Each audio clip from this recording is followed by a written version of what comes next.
One thing I was really curious about before coming to the SA20 was how the owners of each team, all of them IPL franchises, would interact with the local setup. It's a hot topic at the moment, with Indian investment increasing in T20 tournaments around the world. For now, Cricket Australia is resisting private equity investment in the BBL, but the possibility is always looming. And in England, the 100 continues to be a controversial tournament for many fans, as the ECB sells stakes in each club to private investors, some of whom own franchises here at the SA20.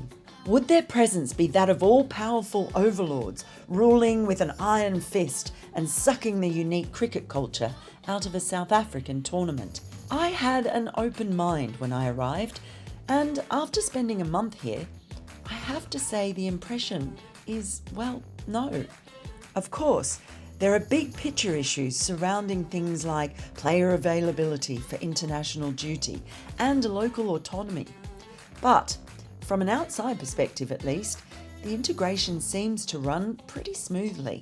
Now, this isn't an argument for increased IPL ownership. There are pros and cons, and that debate will continue. But vital to a tournament's success is whether or not the local fans buy into it and feel connected to the teams. So, how do they go about it? The one team that's tried to create a local connection with its name is, well, it's not Mumbai Indians Cape Town, it's not MI Cape Town, it's being known as My Cape Town. Might be a small thing, just a little subtle difference, but it's there to try and create that feeling of ownership for the people in Cape Town. Now, I think for those people in England, now we know that they're going to be down there at the Oval. My Oval Invincibles, perhaps, would make sense. And I reckon that's what we might end up seeing down there.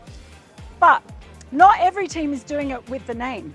Some are doing it with their jerseys, like Pretoria Capitals. Now, actually, I think this is a really, really great jersey. I love the design. It's got the lion on the front, which is, of course, their symbol, but it's got more than that. Now, Pretoria Capitals went to Inscape Design, which is a higher education facility that specialises in design. They had a competition, and there was a student there called Megan van der Merwe, and she came up with something that really represents the Pretoria area, and that is, as you can see there, The Union Buildings. And the jacarandas. Both of those things are symbols that would be really well known to people in Pretoria. So again, just using that way to try and connect with the locals.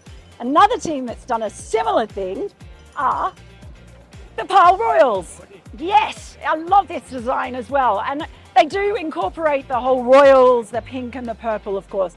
But they went out and they actually had a design voted for by fans. And you can see on the front of the jersey, it's a design that represents the mountains, the famous mountain range that you see around Paarl at the ground there at Boland Park. And I think this actually is pretty stunning. I love this particular jersey, and again, it's that way of involving fans, getting them to vote on which design they like the best. So I think that's a really smart way, and the whole jersey does bring to mind the landscape around Paarl.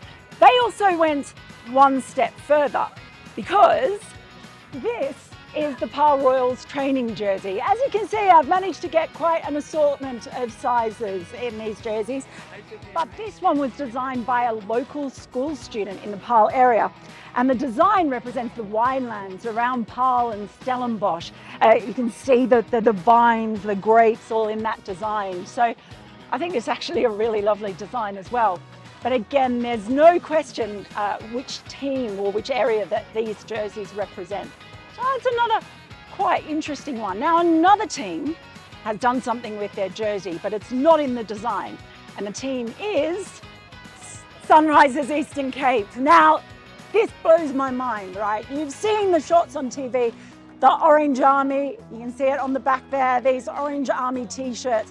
At St George's Park, the whole place is flooded with these. It is an absolute sea of orange. You see them around town, you see them everywhere.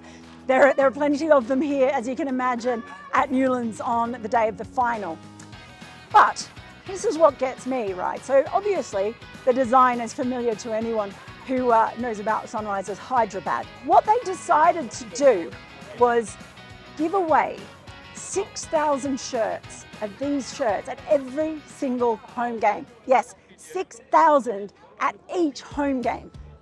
That blows my mind. That's 30,000 of these shirts this year that they've given away. They had other shirts last year, just plain orange ones. They decided this year that they were going to go with the same design that the team had.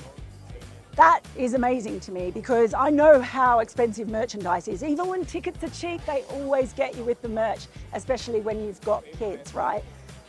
But they decided that that was an investment, that the cost of 30,000 shirts for a home season was worth it when you actually created a really loyal fan base. For anyone who's seen the games there at St George's Park, I reckon that that was an investment worth spending. So here's a thought. Might we see these shirts at Leeds? Will they be giving them out at Headingley? That's going to be really interesting to see in the 100 because they've come up with some good ways. Will they come up with something that's particular for the area in England? The franchises from the IPL that are going, whatever they decide to do, I just think it's a really smart way to try and find those connections with the local fans.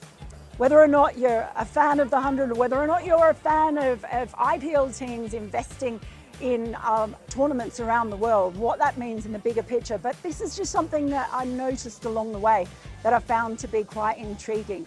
So let me know what you think of the different ideas and if you think that they might work elsewhere in the world. I'd be really interested to hear what you think.